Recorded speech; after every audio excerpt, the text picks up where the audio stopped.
Thank you for joining me for this class on river-friendly yards, your yard and the Truckee River. This program is brought to you by One Truckee River. My name is Carrie Jensen. I'm a landscape architect and environmental educator for Urban Ecology Solutions, but I'm here today representing One Truckee River, and we do receive funding for this programming from the Western Regional Water Commission.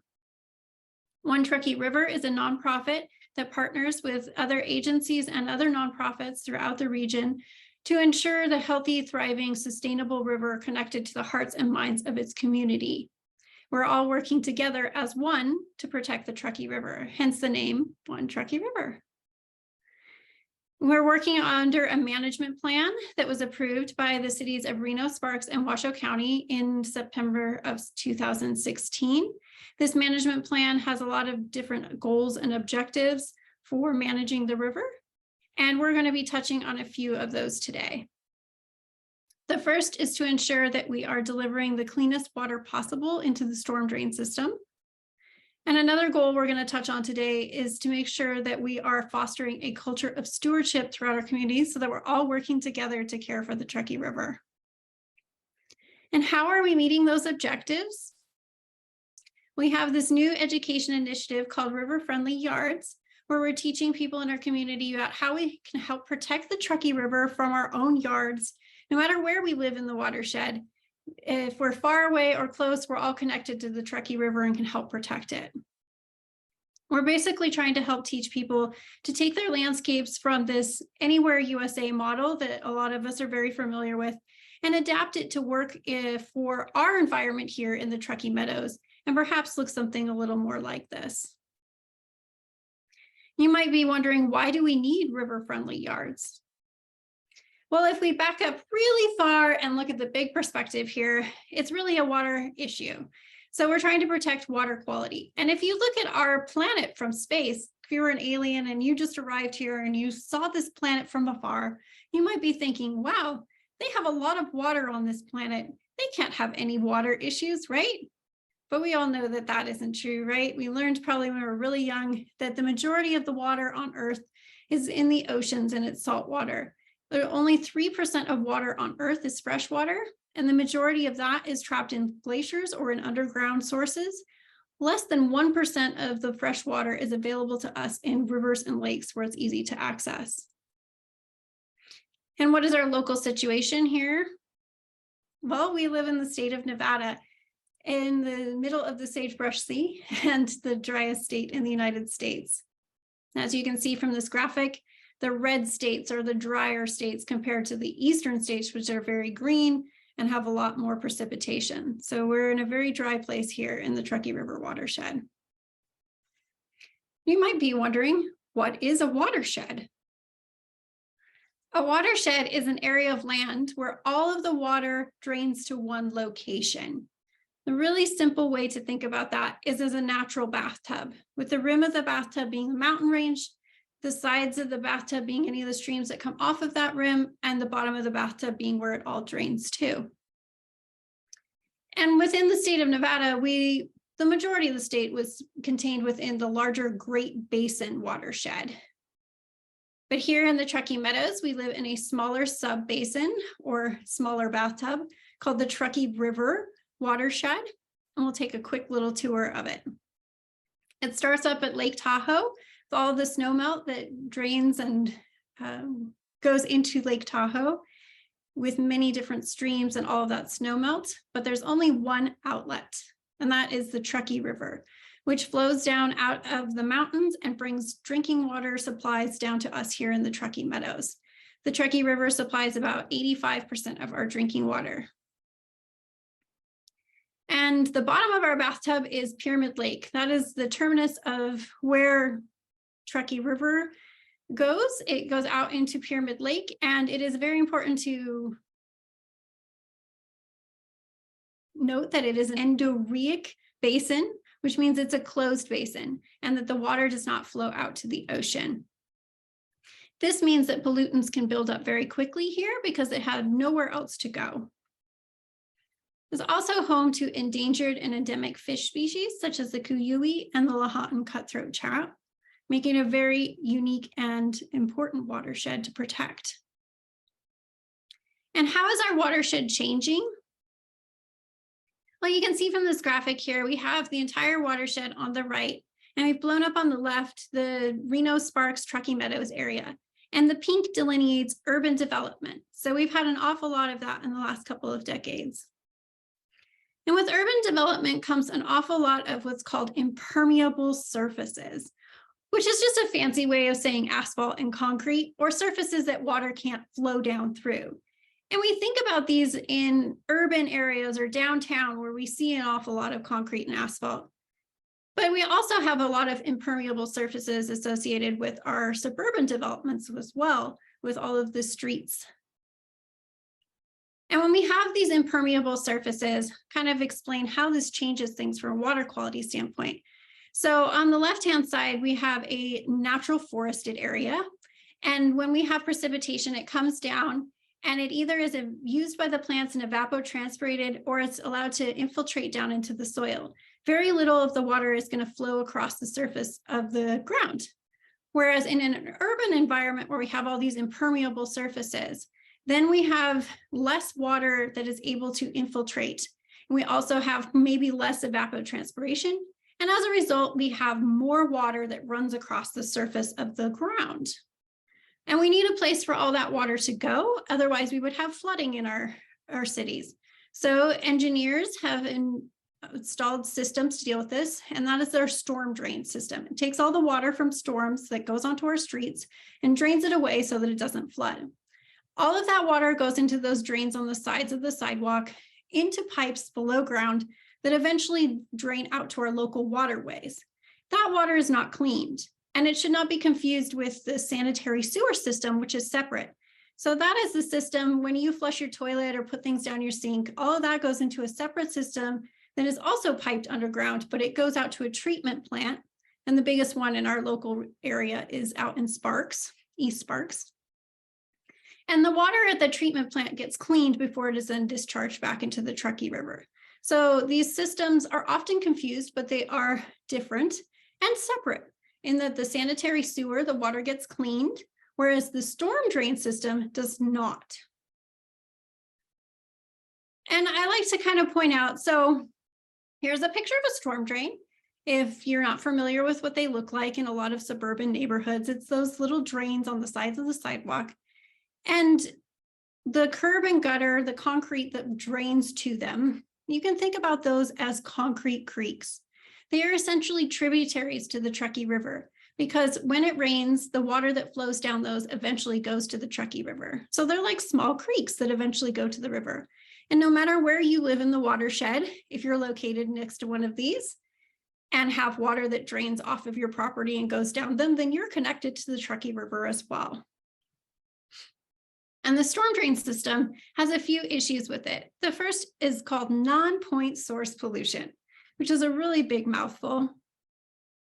And the best way to explain what is non-point source pollution is to first talk about what is point source pollution. So classic example of point source pollution is pollution that comes from a factory. And maybe they have some sort of waste that comes from that factory and it was piped directly out to a waterway. This historically was a big problem in the United States until we had the Clean Water Act in the 70s, where they outlawed point source polluting. So if there was a factory that had a pipe that went straight out to the river, that would have been eliminated and they weren't allowed to discharge that waste directly into the waterways. So it's a point source polluter because you can point at it and figure out right where it's coming from. Non-point source pollution, on the other hand, is pollution that comes from many different locations all at once. For example, from our streets and storm drains, all the water that goes down those and the pollutants that it carries. Those are non-point source pollutants, and I'll give you some examples.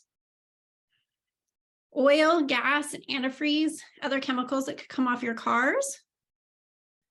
Soaps from car washing, that could include phosphates, which is a pollutant. Those could go down the drain as a non-point source pollutant. Trash and litter. Pet waste is another example, which can contain E. coli and salmonella and other bacteria that we don't want to wash into our waterways. And since we're talking about river-friendly yards, I wanted to point out some pollutants of concern specifically for gardeners. The first one you're maybe familiar with because of the Keep Tahoe Blue campaign, which really promotes the reduction of sediments flowing into the Lake Tahoe. And you may think, oh, dirt's natural, it's not a pollutant. But when it's concentrated into waterways, it can be a big pollutant. It's actually the largest pollutant in the waters of the US. This is an example actually from Lake Tuscaloosa in Alabama, but it shows very clearly how the increase in sediments in a waterway can cause a pollutant where it increases the turbidity or decreases the clarity of the water, which is what we're really concerned about up in Lake Tahoe that has had historic, beautiful clarity that we want to preserve. But it's not something that just affects Lake Tahoe. It affects our entire watershed. Also, as gardeners, we want to be concerned about phosphorus and nitrogen from synthetic fertilizers. If those are applied on our yards, especially in excess, then they can easily get washed off in irrigation and flow down those storm drains and out into our local waterways. When they reach our local waterways, that nitrogen and phosphorus are food for algae. Algae just go crazy when all of this flows in. They say, yay, and grow and grow and grow until there's so many of them. And then as they start to die off, that decomposition actually sucks oxygen out of the water, which can lead to die off of fish and other aquatic animals and invertebrates. It also can cause toxins to build up in the water, which can be detrimental to our health if we were to drink it, or our pets. So we really want to avoid those algae blooms. Another non-point source pollutant to think about are pesticides. When those are applied on our landscapes, they can also wash off. And they are often products that are commonly used can be what's called broad spectrum, which means that they don't just affect a cockroach or an ant specifically, or whatever it is you're trying to get rid of. They can affect many different insect populations. And that can include things you didn't intend to have detrimental effects to, such as bees or butterflies, and also aquatic insects, such as the mayfly shown here. If those pesticides wash down the storm drain and out into our local waterways, it can affect these guys as well. And they're very important to our aquatic ecosystems because they're essentially the bottom of the food chain that feeds our fish and everything else that lives in the water. The second problem we need to think about with our storm drain system is a phenomenon called stream incision, which you've probably never heard of before, so I will explain it. Take you back to this picture of a storm drain. So I want you to think about a storm, especially in the summertime when we have like a really big storm event and a lot of water comes down and it all flushes down those drains at once. That means that there's a large volume of water going through pipes very quickly.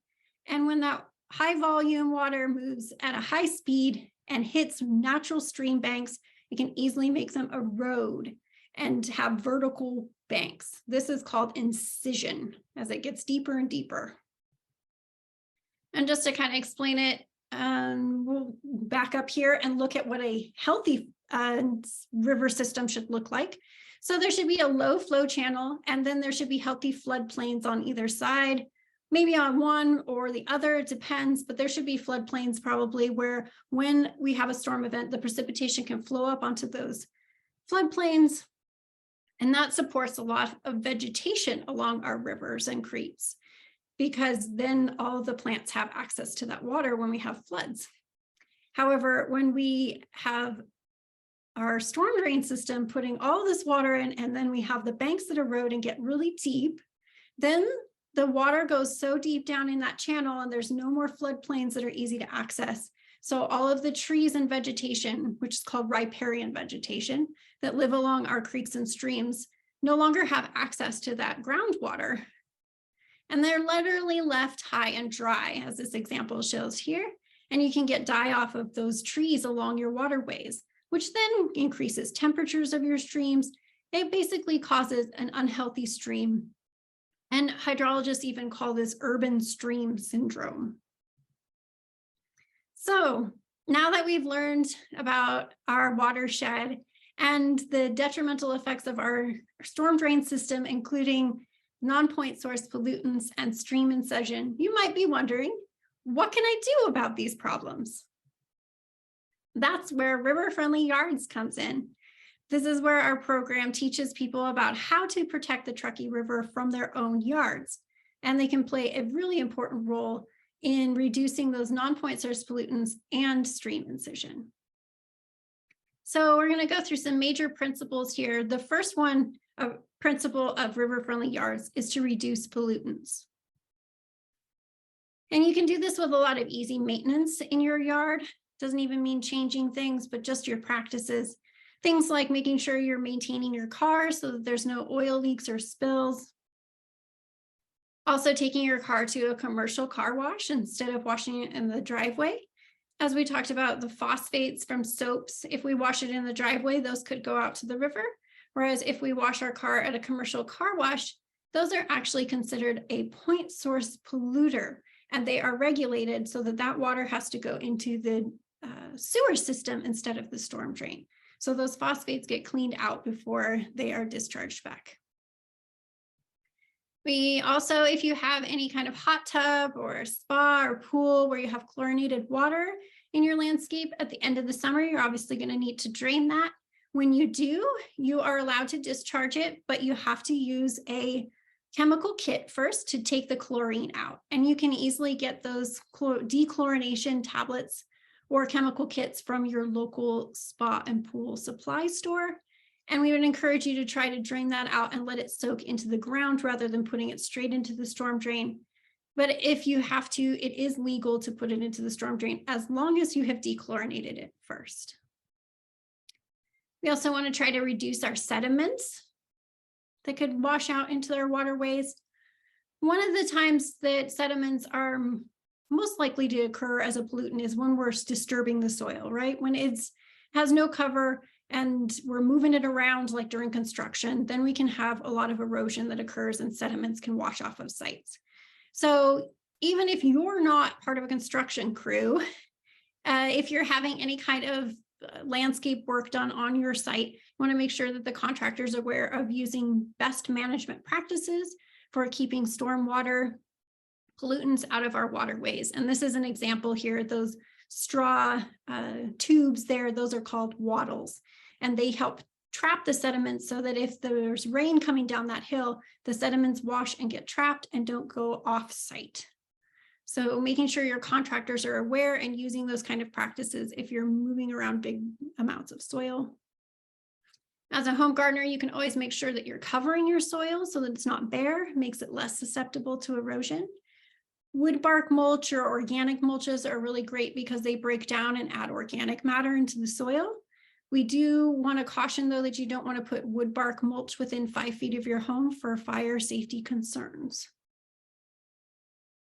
There are other mulches to consider. However, this one is very popular in our area, decomposed granite, or also called DG. And it's perfectly fine to use, but I would caution that we shouldn't use it next to sidewalks or on steep slopes because it is a small particle size and can easily erode and add to those pollutants as well. One of the ways we can also help keep sediments on site and avoid erosion is to plant slopes, and using native seed mixes and such, as in this example, can help hold soils in place on steep slopes and avoid erosion. We also want to reduce nitrogen and phosphorus that can wash into our waterways.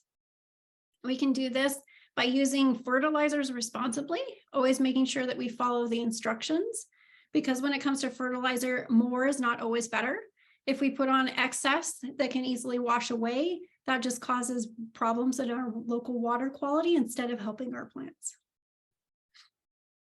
And when it comes to figuring out the right amount of fertilizer you should apply, first thing you should do is do a soil test to figure out what kind of soil you have and what kind of fertilizers would be appropriate to help the plants that you're choosing to grow at your site to thrive. And there's lots of resources at the University of Nevada, Reno Extension to find out about soil testing for Northern Nevada, how to do a soil test or where to send samples to get analysis done. And as a general rule, it's always great to just add organic matter into your soil. The more organic matter it has, the more it acts like a sponge that holds water in place so that it doesn't run off. So just incorporating compost into your garden can be really helpful. We try to encourage people to compost themselves in their own backyard if that's possible, because then you eliminate the waste that could go away, be sent to the landfill, and then you get to incorporate the finished compost into your soils, which is an extra benefit. We can also reduce our nitrogen and phosphorus or synthetic fertilizers that we place on our lawns by using this practice called grass cycling. So you take off the bag and you mow your lawn more frequently and let the small clippings fall in place. You don't bag them up and remove them. You let them fall in place, decompose in situ, and add organic matter into your soil rather than taking it all away and having to add more fertilizer later. We also want to reduce our pesticides. This means using integrated pest management, which is really technical sounding, but it's really just good common sense. The idea is to use preventative measures to avoid pests from the beginning, instead of having it get so bad that then you have to reach for a chemical or pesticide to control the pests. So we do all of the things that are preventative first, and we only use a chemical as a last resort. That's the basic principles of integrated pest management. So now we've covered principle 1. Let's move on to principle number 2, keeping water on site. We can do this by improving our irrigation. I'm sure you've all seen this scenario before. One of the key ways to reduce runoff on our area is just to make sure that we're not watering sidewalks, improving the efficiency of our irrigation, and also avoiding leaks. And to check for leaks, if you aren't sure or kind of suspect you might have a leak, you can go out to your water meter in the box next to the street, open that up carefully, make sure you're wearing gloves, and look for black widows. Flip up the little lid. And if all of the water is turned off in your house and on your landscape, as far as you know, if you see that little tiny red dial that's on the side there that kind of looks like a little turtle, if that is moving and nothing is turned on, you don't have any water running, then you have a leak somewhere, because that's a little indicator to tell you water is flowing somewhere. So you can use that as a guide to figure out if you have a leak. And if you need help with improving your irrigation system and getting it up to snuff and being more efficient, then you can use a qualified water efficient landscaper, otherwise known as a QUEL professional. This is a national certification program as part of the WaterSense program through the EPA, and it's administered locally through the University of Nevada, Reno Extension. So professionals go through the special training and keep up their qualifications to be able to do water audits, which is what this picture is showing, to look at your irrigation system and make sure it's working as efficiently as possible. They can really help you dial in your irrigation. If you need to find a QUEL Pro, you can find them on the website, quel.net, and click on the tab, Find a QUEL Pro. You put in your zip code and it'll bring up a list of all of the contractors or landscape professionals in your area that have completed this qualification and can help you with your irrigation system. We also recommend that people follow Truckee Meadows Water Authority or TUMWA's odd and even watering days to help conserve water. And we really like to highlight the part about making sure you don't water when it's windy down in the bottom right there. Because if we water in the afternoons with that washoe zephyr we get here, then we're going to have a lot of water that just blows off our site and can run off and go down the drain. So it can really just help to make sure that we're watering at the proper times.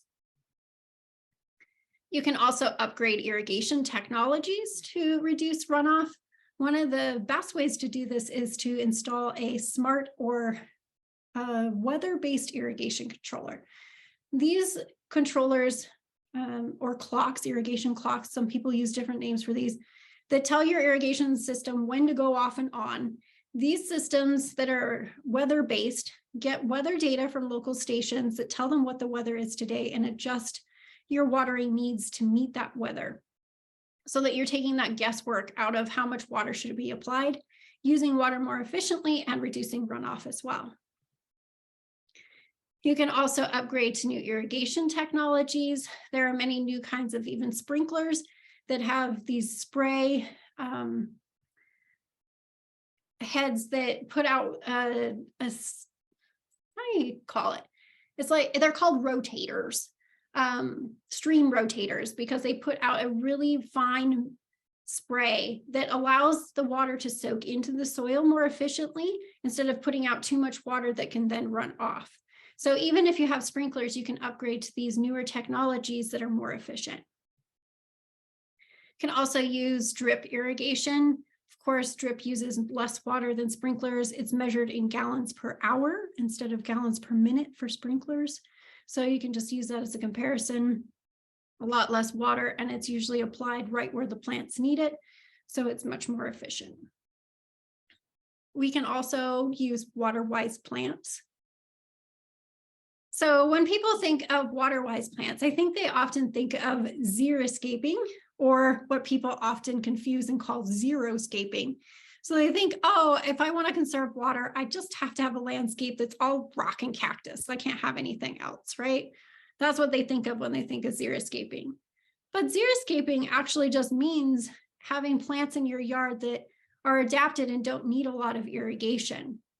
So in our area, that could be completely native plants, and it could look something like this, or this.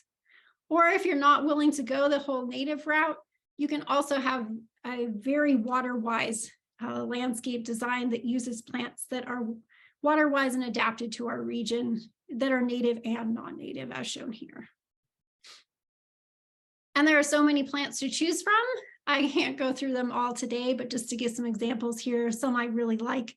Those are penstemons on the left and sunflowers on the right. Those are both really water-wise choices.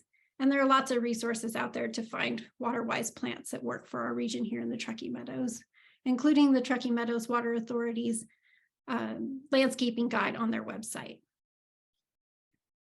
We can also use buffer planting, which doesn't sound really neat, but all it is a buffer between your lawn and the sidewalk, so that you're moving your sprinklers away from the sidewalk so that you're not just watering sidewalks. And these buffer strips can have all kinds of different aesthetics. They can look very simple, like this one that just has gravel and a few shrubs. You can liven it up with more perennials and color, or add in different features like rocks, and you can also do like a pollinator garden in between your lawn and the sidewalk. So there's all kinds of opportunities, and these are really important because they eliminate all of that overspray from your spray for your lawn onto the sidewalk. We can also try removing impermeable surfaces. That means getting rid of some of that concrete and asphalt. If we don't need it, free the earth so that it can soak up the water. Another really good place to remove some impermeable surfaces or reduce the amount of paving in our landscapes is on these second driveways. There's lots of people in our region who have like RVs or boats or an extra vehicle that they store in a second driveway, but they don't move it every day. And maybe that whole area doesn't need to be paved. So you can use like these strips instead. And that can reduce the amount of impermeable surface so that we're not putting as much water out into the street. There's also lots of new permeable paving options. And this one is a concrete grid system that's then overseeded with grass. You can see here, it almost just looks like a lawn from afar, but it is actually a paving system you can drive straight over. However, I wouldn't recommend these ones that are seeded with grass here because it takes an awful lot of water to keep that alive, which kind of negates our previous discussion about saving water. But you can use these same kind of concrete grid systems and fill them with gravel instead, and those can be permeable paving. There's also options that don't use concrete, but instead are kind of like a plastic grid system that either use grass or gravel. And there's also permeable paver systems. These are very similar to pavers that are commonly used in people's driveways. The only difference is that they have bigger gaps between the pavers. And then underneath, they have all these layers of gravel and sand that work as a big filter to take out those pollutants. And depending on your site and your soils, you may need an under drain to drain that water off so it doesn't like overflow and cause problems.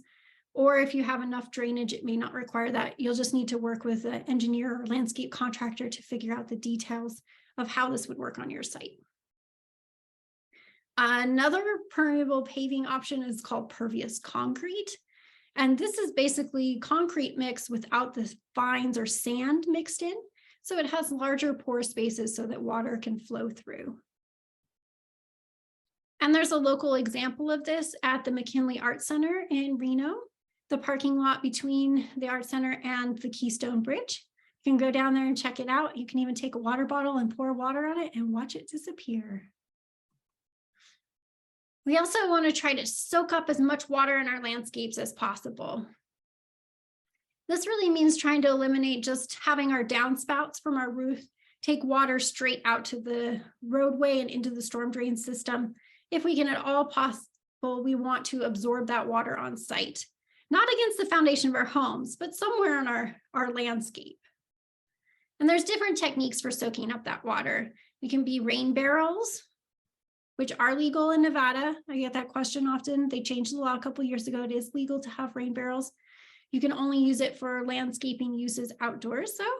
And of course, it wouldn't be enough to water your entire landscape. It would just be a little bit of supplemental. We can also use rain gardens and take the water from our downspouts and put them into these depressions. They're kind of like a seasonal wetland. And I sometimes call them mini meadows instead of rain gardens, because here in the Truckee Meadows, we historically had a lot of seasonal wetlands. And these mini meadows or rain gardens can replicate that historic ecological condition that we had here. And we have an example also at the McKinley Art Center. This is a rain garden in front that takes the water from the top of that building. It goes down into the downspout and then flows out into this mini meadow area instead of flowing out into the storm drain.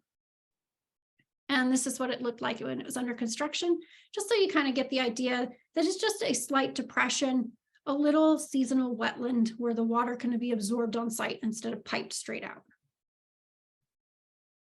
And backing up, I do want to point out that because these do not receive a ton of water, because we don't get a lot of rain, you would still need a drip irrigation system for those plants so that they can get water throughout the year, even when it's not raining. We can also take our downspouts and put them into dry creek beds. And this is what it can look like when it actually does rain. And those can be used to absorb a lot of the water that could come off of your downspouts, keeping it on site instead of sending it out to the street. So that is my overview of river-friendly yards. I hope you've learned a lot about the two major principles. The first, to reduce pollutants, using easy maintenance practices like taking your car to the car wash and maintaining your car, reducing our sediments using best management practices during construction, as well as different mulches to cover the soil, reducing nitrogen and phosphorus by using fertilizers responsibly, reducing our pesticide usage with integrated pest management. And then our second principle, which is to keep water on site by first improving your irrigation to make sure we're not watering sidewalks, using water-wise plants that are adapted to our local region, and using buffer planting between our lawns and the sidewalk to reduce any kind of overspray that could come from sprinklers. Removing impermeable surfaces and freeing the earth so it can soak up water. And of course, soaking up as much water in our landscapes as possible using rain gardens or mini meadows, dry creek beds, and rain barrels. And just to review here, I'm going to test your knowledge. Can you give an example of a non-point source pollutant? I'll give you a couple of minutes to think about this, or a minute, or a few seconds. I'll give you a couple. But think back to the beginning there when we talked about non-point source pollutants. Some examples of that could be litter and trash, pet waste, oil and antifreeze from cars, as well as pesticides and fertilizers. There are many to think about. And next question, can you give an example of a strategy to keep water on your landscape? A couple seconds to think about that. Can you give an example what you learned about how to keep water on your landscape? And I think some of the best strategies to think about are things like buffer strips, where you put plants, perennial plants that use a drip system in between your lawn and the sidewalk to reduce runoff. That can keep a lot of water on your landscape. Also, just improving your irrigation technology with those smart or water efficient or weather-based irrigation controllers. Those can help reduce water that runs off and keep it on site. And then using things like mini meadows and rain barrels, as well as dry creek beds.